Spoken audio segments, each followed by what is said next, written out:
әдебиетіміздің аспанында 60 жыл жарқыраған жарық жұлдыз сөнді. Өзі саралап даралаған алыптар тобының ақырғы ғажайыбы Ғабит аға Мүсірепов дүниеден озды.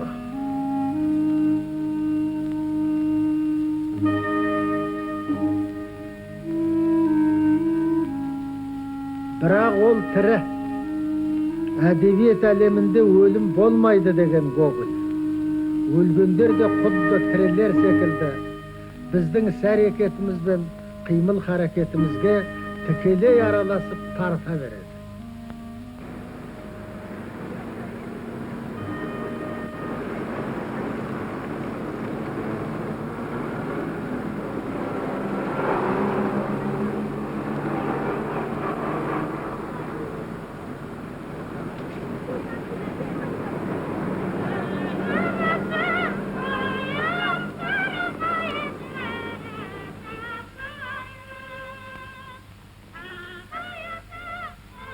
36 жылғы 10 күндікте Мәскеуді табындырған қазақ операсы Мүсіреповтің «Қыз жібегінен» басталса, бүгінде сол «Қыз жібек» сахнадан экранға көшіп, күллі дүние жүзін тамсандырып, таңдандырып жүр. Мүсірепов театры қазақтың сахна өнеріне ренессанс әкелген театр.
Бүгінгі сөзді Мүсірепов туралы.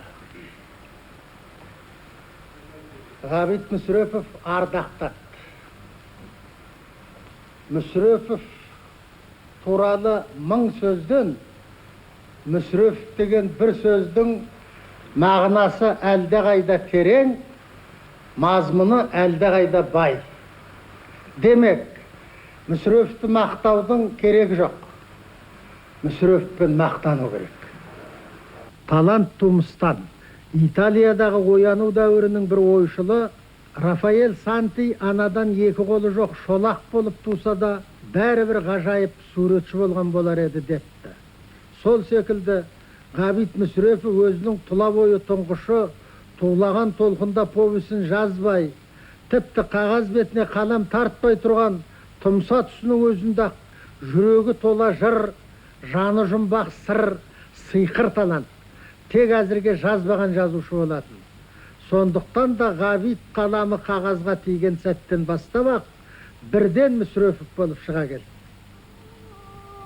Жүз жылы, 9 жыл өткенсін, әркімнің есігінде жүретін әкеміздің інісі Самырат, Мақан, Ақан деген жігіттер бәрі де босап үйге келді. Нан жоқ. Шай менің шешемнің қолында, нан жағы әжеміздің қолында. Шай дегеніміз тобылғының күнін тамырын шайдың шамбасына келді ғой. Соны тастамай қыстай шайдың бетінде қалқытып тұрғанда көңілдерін шошыладық. Нан жоқ, бидайды қуырып, қасықпенен бөліп шоғын. Үлкендерге 2 қасық бұлдайды, балаларға 1 қасық бұлдайды. Сол 1 қасық бұлдайдың бала қанан тоғыз. Бидайдан 1-2 түйірін ауызға салып қойып, шегелсен ақырында қарның тоғыз екенде. Жазғытырым выпускной экзаменде әдебиеттен сочинение бергенде, сол Сильвия Михайловна деген кісі, Пресногорковда базар болып жатыр. Сол тақырыпқа еркін сочинение жазыңдар деді. Мен базарға барып, сен аралап жүріп, 1-2 күннен кейін сочинение жаздым. Бұл базардың аты базар, сәудегердің аты сәудегер, алданушының аты қазақ. Қазақтардың көбі алтын деп алғаны мыс болып шығады. Сигандар аттарын арақ ішкізеді дейді. Осы бұлай да жүгіртіп, бұлай да жүгіртіп, қызықтырып абдан жұртта сатады. Не алып келмесін, олар ақсақ болып қалады. Әйтеуір шайынан, қанттан басқасынан бәрі алданып қалады. Мен соны жазып алдым. Әбең өзінің профессор Кәкішевпен сұхбатында былай дейді. 23 жылдың күзінде Орынборға оқуға келдім. Орынбордағы оқу ісіне араласу Сәкеннің екінші бір қызметі сияқты екен. Оқуға мен жалғыз келген жоқпын. 30 шақты бала келдік. Ішінде ересегім мен. Сәбит Рафаққа бізден 1 жыл бұрын келіп түскен. Сәкен оқу жұмысын басқаратын адамдай қатынасты. Сол 30 шақты баланың бірде-бірі елге оқуға түспей қайтқан жоқ. Бәрі де оқуға түсті. Сәбит Сәкеннің Орынбордағы Дейіп көшесіндегі 5-ші үйінің бір бөлмесінде тұрады екен. Мен де Сәкеннің үйінде тұрдым. Буденныйдың мұртындай шоқтап, қайырып тастаған қара мұрты, қалың қара, толқынды келген шашы, өзі ақ құба, көз қиығы ерекше жасалған, денесі сом, еркектің аса бір сұлу адам еді. Мен Сәкеннің өлеңдерінен кейде ырғақ жағынан болсын, ой жағынан болсын, пішін жағынан болсын, кемшілік таба аламын осы кезде. Бірақ Сәкеннің еркек кісілік жаратылысында бір кемшілік жоқ адам ғой деп ойлаймын.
шынайы таланттың ішкі принципі әрқашан берік болады.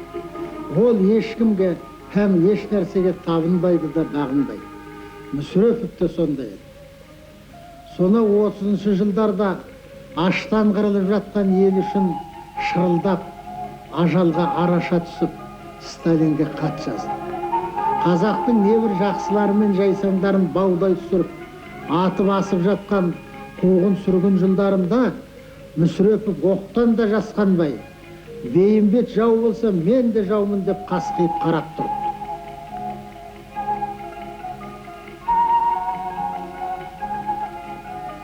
Қызылордада 29 күні біздің бір күн бір күніміз Сәкеннің Көкшетауы мен Мұхтардың қилы заманын тексеруге кетті. Біразы Көкшетауға, көпшілігі қилы заманға қарсы адамдар екен. Айтыс түнгі 3-тен аса аяқталды. Аяғында Бейімбет екеуміздің кішкене жан тапқанымыз себеп болып, Бейімбет екеуміздің кішкене күш болғанымыз себеп болып дегендей, екі кітаптың екеуінде басатын болды. Әшейінде көп қозғала қоймайтын Бейімбет жиналыс тараған соң Сәкеннің үйіне барайық деп. Түнгі төрт. Бейімбет болмай алып келді. Қилы заман басылатын болған хабарын алған соң Қызылордаға Мұхтар келді. Мұхтарды да мен бірнеше рет көріп отырмын. Асқан шешен, қолма-қол көңілдер тауып, бейнелеп сөйлейді екен. Маған үлкен әсер етті. Көз біткен соң, мұндай қуаныш жуатын бір дәстүр кірді ғой.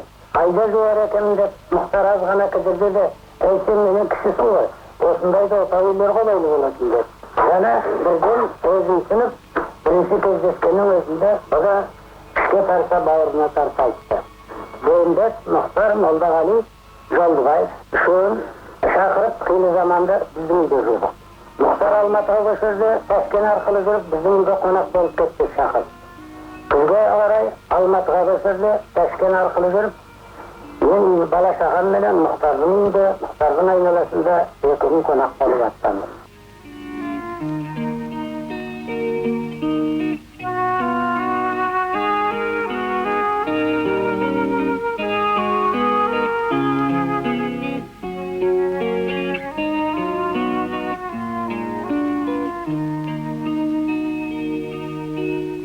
Ғабең бір сөзінде Бейімбеттің ұсталатынын 1-2 жеті бұрын Мирзаян маған айтқан болатын дейді. Оны естіген соң одақта партия жиналысы болмайым енді. Мен партия жиналысында айттым. Бейімбет ұсталыпты дегенді мен де естідім. Бірақ Бейімбет жау болса, мен де жаумын. Менің бұл батырлық істейін деп айтқан сөзім емес. Бейімбеттің тазалығын, оның ақтығына бір жола сенген соң айтқан едім.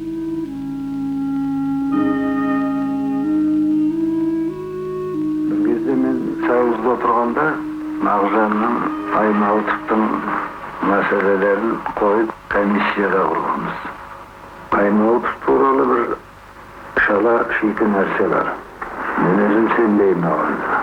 Аймауытов дейді, Совет жылдары Сарысу мені бір жерге сол көтеріліңдер деп хат жазған, сол хат біздің қолда дейді. Ол хаттың көшірмесі бар. Ол аудармаға қарағанда жақсы хат емес. Бірақ тіпті соның хаты болғанда да кешілмейтін күнә емес енді. Соның оригиналын көрсем, мен мысалы Аймауытовтың почергі менің есімде. Bir нәрсе бар қадында. Енді яш болсын, Бейімбет болсын, Сәкен болсын. Şu үйде енді пісіп келе жатқан кезінде кетті ғой, өмірден. 40-50 арасы деген жазушылардың өзін толығатын кезі ғой сол. Белгілі бір не прозаик, не поэт болып толық түрде танылатын кез. Оғылалар жеткен жоқ бірде бір. Бұл шоуының ішінде проза жақтан өзін өзі толығырақ көрсете алатын Бейімбет деп білемін. Поэзиядан Ильяс деп білемін.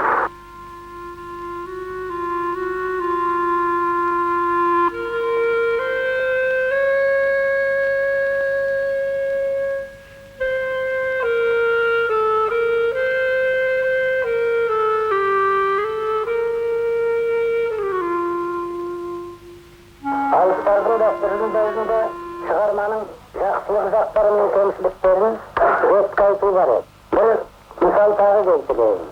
30-шы жылдардың ортасында белгілі жазушыларымыздың біреуі үлкен бір роман бітірген екен, кітабын оқып беруге балаға қонаққа шақырды. Сыра зауытының ар жағы Алматы өзенінің жағасы еді. Сәкен Бейімбет Ілияс төртеуміз бар. Автор романын 30-40 минут оқығаннан кейін Сәкен аяғын ұсталып, жастық жоқ екен деді. Жастық табылған соң Қызылорданың тақыр білеміне малдастырып отырған Сәкен оң жағына қарай құлай кетті. Тағы бір 5 минуттан кейін Ілияс Сәкенге жалғыз жастықты сен басып алып, өзгеміз жер жастанамыз ба деп, о да сол жастыққа басын салды. Кәделгі диванда жататын кішкене ғана жастық еді. Екі үлкен аға ақынның екі үлкен бастары сүйісіп жатты. Сол сурет менің көз есімде әлі бар. Екеуі де ірі толқынды, айқын қара шашты, қасиетті жастар еді ғой. Күн бата қалаға қайтар кезде авторға айтар сөзді тағы да Сәкен бастады. Шырағым, мұның көркем шығарма емес екен. Басқа осындай тұрады. Ешкім сиыр жылқын бараға басып кеткен екен. Бірер жыл қайта тұрмасаң айырып алалар ма екенсің деді. Халықтар дәстүрінде түгел ортақ іске ортақ жанашырлық бар еді. Кейде қатесі де болар, тереңдігі де жетпей жатар. Бірақ ортақ ісімізге ортақтастық көрсетіп, қос қолдасып отыратын дәстүр берік болады.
Әдебиет ардың ісі, шығарма жазу арысының азабын тарту.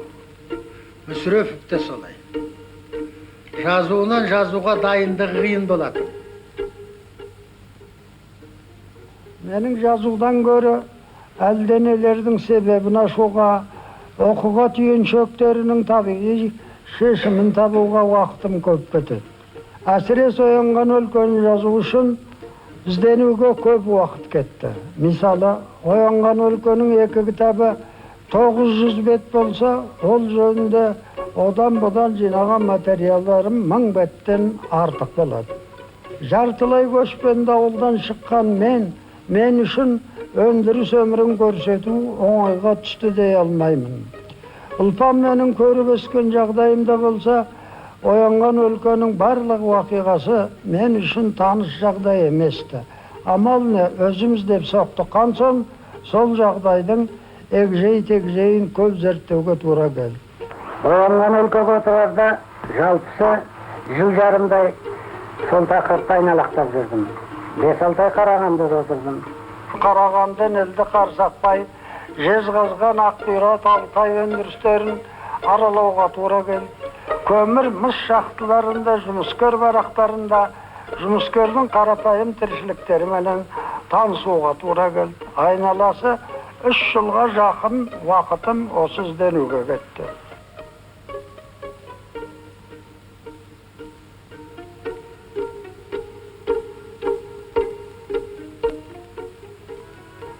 Бірақ жазуға отырардың алдындағы азапты күндерім көбінесе ұзаққа созылады. Бірінші, қазақ солдатын жазарда Мәлікпенен Қарағандыда 5 күндей жүрдім. Бауыржанда не болып, әлгі тыңдаушы болып 10 күн отырдық. Бастығы Қаныш, Мұхтар, бәріміз болып, академияда Бауыржанның лекциясын 10 күн тыңдадық. Таңертең келіп, кешке кететін еді. Жарты минут кешіктен Бауыржан есікті жауып алады. Вице-президент кім бар еді ғой? Ол Сауранбаев. Bir 2 minut geçirip gelgende çıktı. Vice-prezident akademiya. Öz akademiyan görmez. Şu Sağlambayev bunu çıkarmışlar.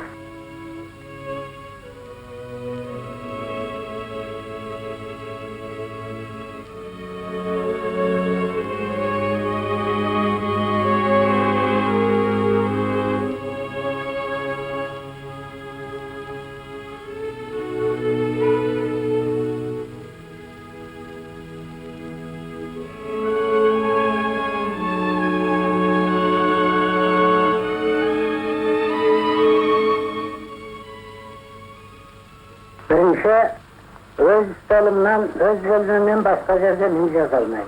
Ne var olar? Hadi.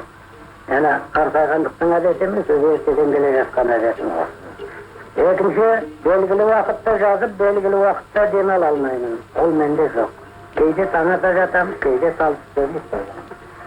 Yazıp oturganda başka bir tırşılık aralaşıp ketse, en gömü 1-2 ay dağdarıp kalanım. Telefondan keyin 2 saat dağdarıp kalan, arzu aytuşlardan keyin 5 saat toxtalıp kalan. Hiç nerse böget olmasa, ben yazıga kırışıp ketkenden keyin tez yazam. Misal kozu görpeston böktümde yazdım. Akam Serman okudumda yazdım. Oyangan ülkeni 5 ayda yazdım. Arada 8 ay dağdarısında. İnfamda 2 ayda bitirdim. Bırak bunun arasında da 2,5-3 ayday üzülüp kırdı. Yazı usulda anlamaydım aldı menen, neyini yazgın gelir. Canım menen öne suyuptur. Kanday takırıptır.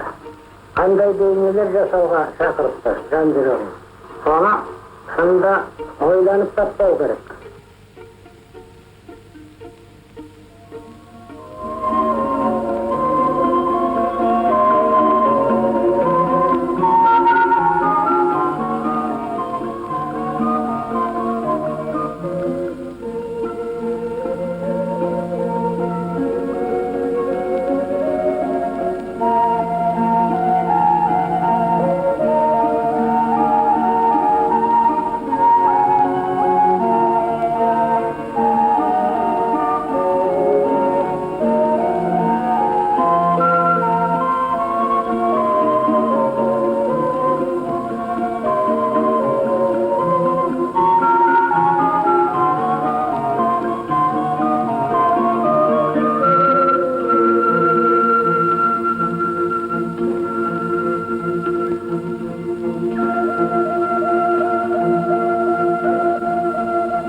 Olsun yazıdağı bir dersin gele oğungan bir nersem var.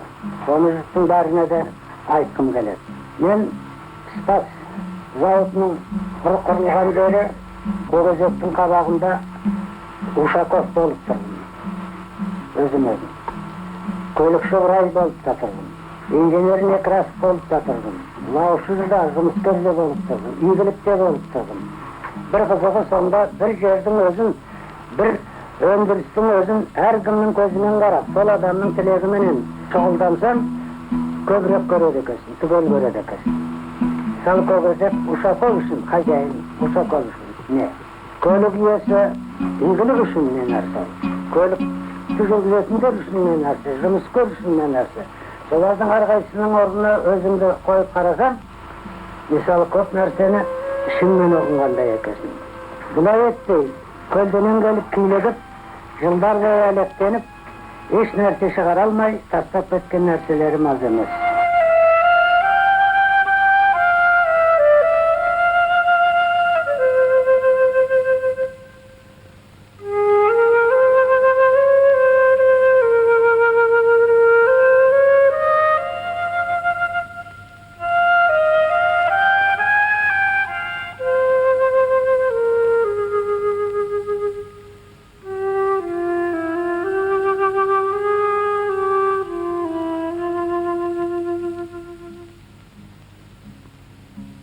Bir-екі өкінішті айта кеткім келеді. Соңғы жылдарда бәрімізге ортақ екі өкінішті жай болды. Бірінші, Марченко Абай романын роман емес деуге жақындатқаны бәрімізге де белгілі. Сол Марченкоға бір пенде жауап берген жоқ. Абай романын ақтап шығу керек. Жоқ. Абай романы өзі де ақтауды керек етті. Танылған кітап. Бірақ біздің ғалымдарымыз бар, институттарымыз, толып атқан сыншыларымыз бар. Олардың бірде-бірінің үн қоспай қалуы маған кішкене жабыр көрінді. Роман туралы айтыс ашуға болады. Мен өзіміздің сыншыларымызға, оның ішінде роман теориясын жазған Романқұл Жолдас сізге бір талай ренжідім. Оның не қажеті? Кімге қажеті? Өзімізді басымызды бастауғалау үшін ғана керек. Мұхтар дауыз болғанда, Абай роман емес дегенде, көтерілмесеңдер, қашан көтерілесіңдер?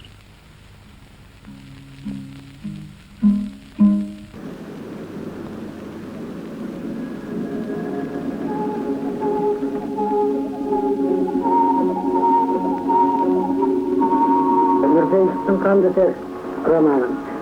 Меніңше «Қанды тер» романы жақсы кітап болды. Автордың 20 жылға жақын істеп келгеннен бері ғой. Біз екеуміз, Ғаризан екеуміз біздің үйде 2 күн оқып шықтық. Өзімен бірге отырып. Бұл роман Ленинский комитетте өте жақсы өткен. Жақсы өтін тек қана аударушының еңбегі деп біраз жігіттер кішкене қыңыртар сөздер. Оның не керегі бары мен білмедім. Әрбір қазақ әдебиетіне жақсылық әкелген автор күн сайыстың жазушылар арасында құрметінде болуға керек. Ал бізде соның лауреат алғанын кешіре алмайтын жігіттер бар. Ол дұрыс болған екен. Қайда апарады, кімге апарады сол атақты? Сол атақты қазақтың әдебиетіне келмейді. Мен соған қуанып қайттым. Серкебаевтар қай әншіден кел өз тұсындағы. Бірақ өзі барды дағы жеңіл қарадыдан құлап қайтты. Әйтпесе біздің бұдан 3 жыл бұрын тағы бір лауреатымыз сол атағын өтті. Өзіміз барғыз сол. Ақырындана барды, әдемілер ән салды, өзін тоға айналайын қарағым деп берді. Жақсылық атақ, бедел әкелетін адамдарға ондай мінез көрсету керек, достық көрсету керек.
өлкеде бөлек драматургия бар, сосын репертуар бар.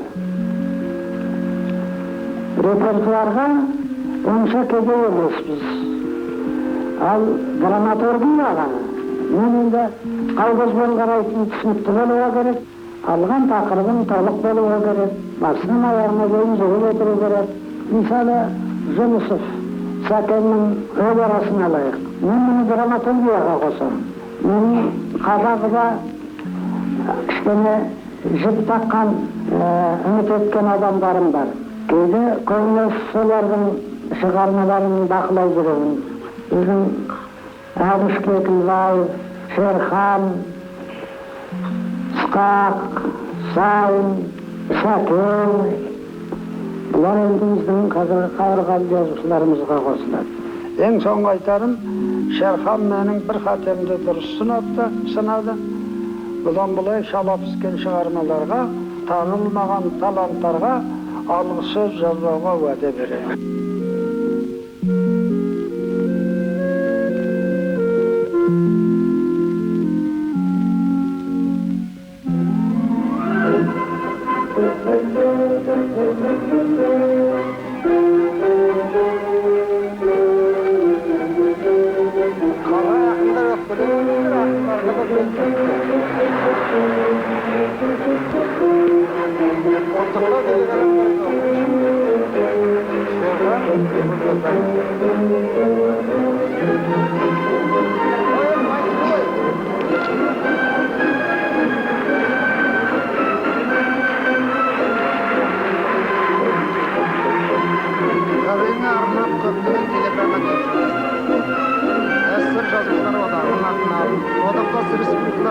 Одақтарының атынан, көптеген мекемелерден, көптеген дос-жарандарынан, достарынан мол телеграммалар келді. Соның ішінен бірнеше мың ғана әріптеп алып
Жүрек тазалық мекені, сұлулық мекені, ерлік мекені, әділет мекені. Көркем әдебиет ең алдымен қай тілде жазсаң да, сол тілді жақсы білуді талап етеді. Соңғы 20 жылдың ішінде бізде ана тілімізді жақсы білуден гөрі білемін деушілер көбейіп барады. Сөйте отырып ана тілін менсінбейтін, қалай болса солай бұралай беретін жауапсыздықтарын жасырмайды да. Жауапсыздықтың екінші аты талантсыздық.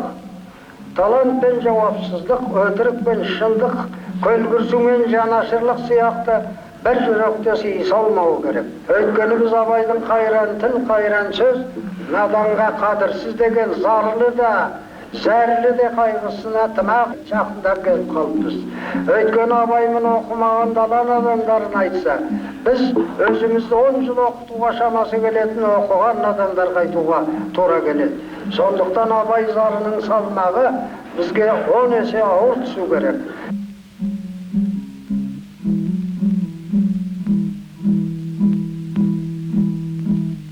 Әдебиет дегеннің өзі жай қара сөзден тұратынын қалай білмейтінін білмеймін. өз қара сөзінен тұрады. Ешкім сөз аламын деп доғын жемеу керек. Бірақ әр тілдің өзінің заңы бар. Біздің қазақ тілі маған осы қоңыр дауысты адамның үні сияқты естіледі. Әсіресе обал қылмайтын нәрсем қазақ тілінің қазіргі дауысты дыбыстары бар ғой, соған обал жасамау керек. Әрбір елдің тілі өзінің сұлулығы дүниесі дауысты дыбыстарының толық пайдалануында.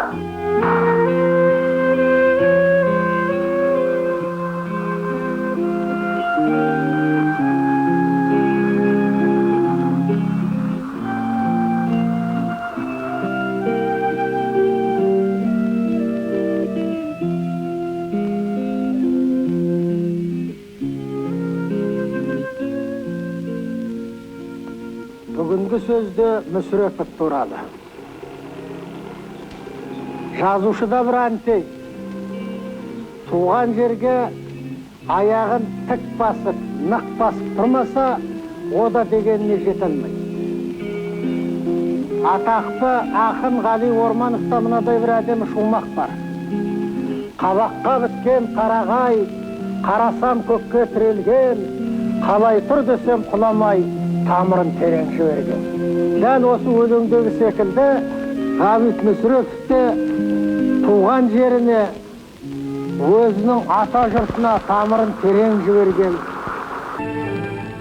Атамыз Есеней өзі болыс болып тұрған уақытында Бесбайдың бір ұлы Мүсірептің түрікпен ұлына берген жері осы Еркінжал. Осы Еркінжалдың бас жағында мынау Жыртық көлінің дөңінде Бесбайдың кіші баласы біздің аталарымыз жолынан тараған біз боламыз. Бүкіл қазақ халқына әйгілі болған Ғабит Мүсірепұлы дүниеге келген, кіндік қан тамған туған жері осы болады. Ғабит Мүсірепұлының атақты Ұлпан атындағы романда жазылған Еркінжал жері осы. Мынау Мүсірептің немересі Махметтің үйінің орны болады. Енді екінші Ботбайдың, Мүсірептің ісі Ботбайдың үйінің орны болады. Үшінші Мүсірептің кенже інісі Кенжетайдың үйінің орны. Мынау.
Біз бүгін Жаңажол ауылында тұратын Махмет әулеті жиналып отырмыз. Өйткені бұл үйде Ғабит папамның шешесі Дина әжеміз тұратын. Ол кісі өзінің кіші баласы Әшімнің қолында болды да, бұл үй үлкен үй аталып кетті. Әжем бар кезінде Ғабит папам кісіні шешемізбен ауылға келіп, бір айдай болып жатып кететін еді. Елге келгенде үлкен кісілер папам менен замандасы, жеңгелері, Жәмилә шешеміз, Үміт шешеміз, өзінің құрдасы Қолайке әкеміз, Жүрімбей әкеміз, барлығы құшақтасып, қауышып, өте бір үлкен қуаныш болып қалатын еді. Осындай кісінің бізге келіп тұрғаны ағайыншылық, туысқандық, бірлікшілдік, мінекей бұл ұлы әжеміз Дина әжеден қалған дәстүр біздер үшін, мінекей өсіп келе жатқан балалар үшін, ағайын тума үшін әрдайым бірліктік, татулық, бұл қашанда біздің жадымызда сақталуға тиісті.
Bunları sizge bölü de hata, birinden birin asıramız dep talattanı da hata.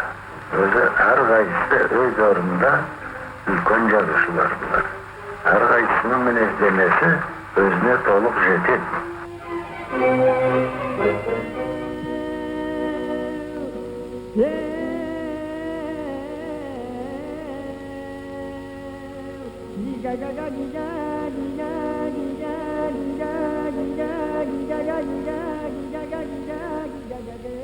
Жазушы деген адам еш нәрсені бір сабақ жіпті өзімен алып кете алмайтын адам. Не барын халыққа тірісінде, өлгеннен кейін де беріп жатады. Мен адам ретінде де бақытты кісімін. Жазушы ретінде де бақытты кісімін. Мен оқушы халыққа, қазақ деген халыққа үлкен риза адамның бірімін.